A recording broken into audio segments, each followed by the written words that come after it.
நீங்கள் நோய்க்காக கேட்கும் ஒரு துஆ மருத்துவமனையில் யா அல்லாஹ் குணப்படுத்து என்று நாம் அனைவரும் சொல்கிறோம். ஆனால் அந்த துஆவின் உண்மையான சக்தியை, அதன் முழுமையான அர்த்தத்தை நீங்கள் இழந்து கொண்டிருக்கிறீர்கள். இன்று அந்த வார்த்தைகளை உங்கள் இதயத்திலிருந்து அல்லாஹ்வின் அரியாசனம் வரை கொண்டு செல்லும் அந்த ரகசியத்தை நான் உங்களுக்குத் தரப்போகிறேன். இதை பார்த்த பிறகு நீங்கள் துஆ கேட்கும் விதமே மாறிவிடும். நோய் உங்கள் உடலைத் தாக்கும்போது உங்கள் மனமும் சேர்ந்து கேட்கும், எனக்கு ஏன் இந்த நிலைமை? அந்த நொடியில் நீங்கள் சொல்லும் துஆவின் ஒவ்வொரு வார்த்தையின் சக்தியையும் முழுமையாக பயன்படுத்துகிறீர்களா? இல்லை. நாம் ஷிஃபா குணம் என்ற வார்த்தையை மட்டும் சொல்லிவிட்டு மற்ற வரிகளை வெறும் வார்த்தைகளாக கடந்து விடுகிறோம். இது ஒரு சூப்பர் காரை வைத்துக்கொண்டு சாவி இல்லாமல் நிற்பது போல. பிரச்சினை துஆவில் இல்லை, அதை நாம் உணர்ந்து கேட்கும் விதத்தில்தான் இருக்கிறது. இன்று நான் உங்களுக்கு அந்தச் சாவியை தருகிறேன். இதோ அந்த சக்தி வாய்ந்த துஆ. இதை உங்கள் மனதில் பதிய வைத்துக் கொள்ளுங்கள். அல்லாஹும்ம ரப்பன் நாஸ் அத்ஹிபில் பஅஸ இஷ்ஃபி அன்த ஷாஃபி லா ஷிஃபாஅ இல்லா ஷிஃபாஉக ஷிஃபாஅன் லா யுகாதிரு ஸகமா. யா அல்லாஹ், மனிதர்களின் இறைவனே, இந்த கஷ்டத்தை நீக்கிவிடுவாயாக, குணமளிப்பாயாக. நீயே குணமளிப்பவன். உன்னுடைய குணமளித்தலைத் தவிர வேறு எந்த குணமும் இல்லை.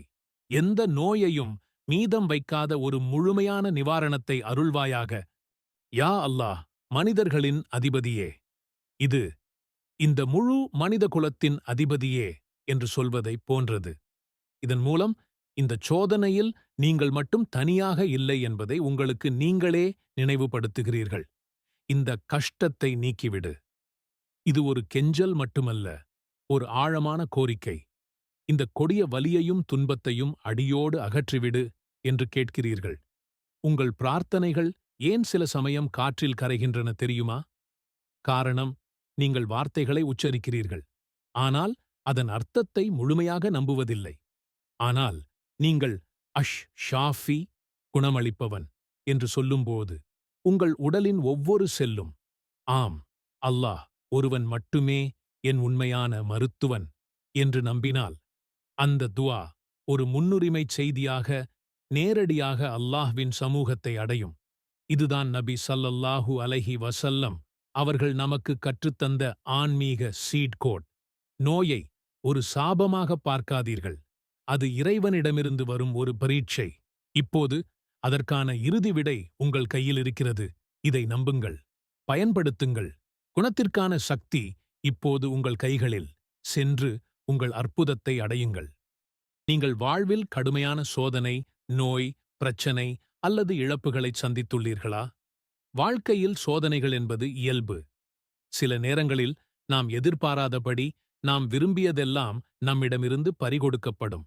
ஒரு நிமிடத்தில் ஆரோக்கியமாக இருக்கிறோம், அடுத்த நிமிடத்தில் நோய் வருகிறது. நம்பிக்கையுடன் உழைக்கிறோம், ஆனால் பணம், வேலை, உறவுகள் எல்லாம் இழக்க நேரிடுகிறது. அன்பாக இருந்த உறவுகள் நம்மை விட்டு நீங்கும்போது நம்முடைய மனம் உடைந்துவிடும். இத்தகைய நேரங்களில் நம்முடைய மனது பலவீனமாகி விடுகிறது.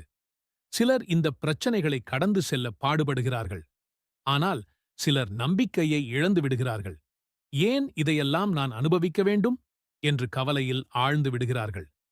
இப்படிப்பட்ட கடுமையான சோதனைகளை சந்தித்த ஒரு நபர் யார் தெரியுமா? அவர் நபி அய்யூப் அலைஹிஸ்ஸலாம். அவர் வாழ்க்கையில் மிகப்பெரிய சோதனைகளைச் சந்தித்தார், ஆனால் அவர் நம்பிக்கையை இழக்கவில்லை. நபி அய்யூப் அலைஹிஸ்ஸலாம் அவர்கள் ஒரு காலத்தில் மிகப்பெரிய செல்வந்தர். அவருக்கு ஆரோக்கியம் இருந்தது, மிக்க செல்வம் இருந்தது, அன்பான குடும்பம், குழந்தைகள் இருந்தனர். மக்கள் அவரை மதித்தார்கள். ஆனால் ஒரு நாள் இவரின் வாழ்க்கை முற்றிலும் மாறிவிட்டது. அவர் நோயால் பாதிக்கப்பட்டார். அவரிடம் இருந்த பெரும் செல்வம் அனைத்தும் அழிந்துவிட்டது.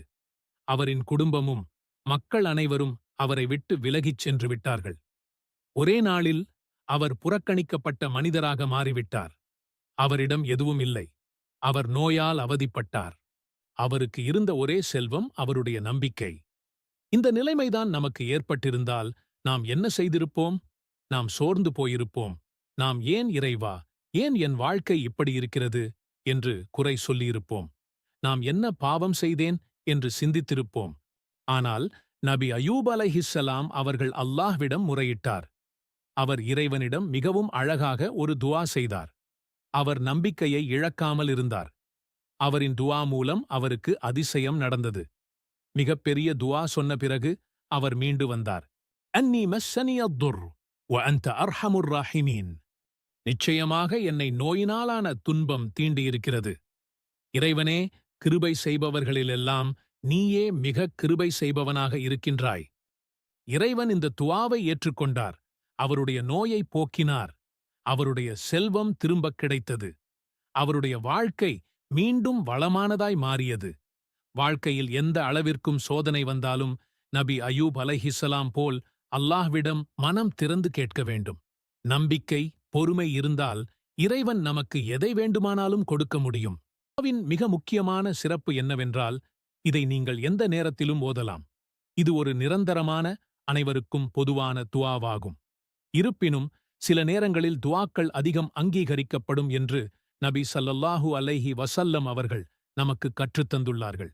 அந்த நேரங்களில் இந்த துஆவை ஓதுவது கூடுதல் நன்மை பயக்கும். தொழுகைக்குப் பின் ஒவ்வொரு பர்லு கட்டாய தொழுகைக்குப் பிறகும் துஆக்கள் அங்கீகரிக்கப்படும் வாய்ப்பு அதிகம். அப்போது இந்த துஆவை ஓதலாம்.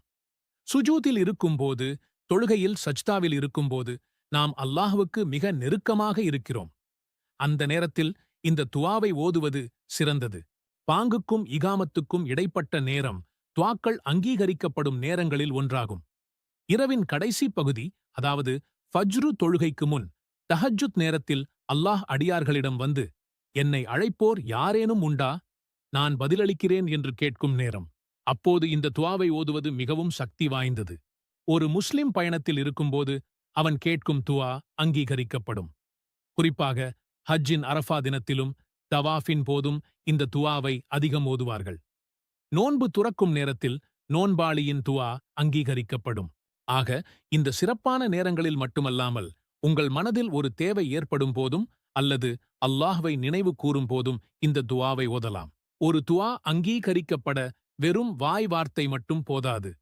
சில முக்கிய அம்சங்களை நாம் கடைப்பிடிக்க வேண்டும். அல்லாஹ் நம் முன்னால் இருக்கிறான் என்ற உணர்வுடன், முழு மன ஒருமையுடன் துஆ கேட்க வேண்டும். வார்த்தைகளின் அர்த்தத்தை உள்வாங்கிக் கொண்டு ஓதுவது அவசியம். நான் கேட்டால் அல்லாஹ் நிச்சயமாக தருவான் என்ற உறுதியான நம்பிக்கை இருக்க வேண்டும். சந்தேகத்துடன் துஆ கேட்பது பலனைத் தராது. பிஸ்மில்லாஹிர் ரஹ்மானிர் ரஹீம். அல்லாஹும்ம அன்ஃபஅனா பிமா அல்லம்தனா வ அல்லிம்னா மா யன்ஃபஉனா. யா அல்லாஹ், நீ எங்களுக்கு கற்றுக் கொடுத்தவற்றிலிருந்து எங்களுக்கு நன்மை செய்வாயாக. மேலும் எங்களுக்கு நன்மை பயக்கும் விஷயங்களை எங்களுக்கு கற்றுக் கொடுப்பாயாக.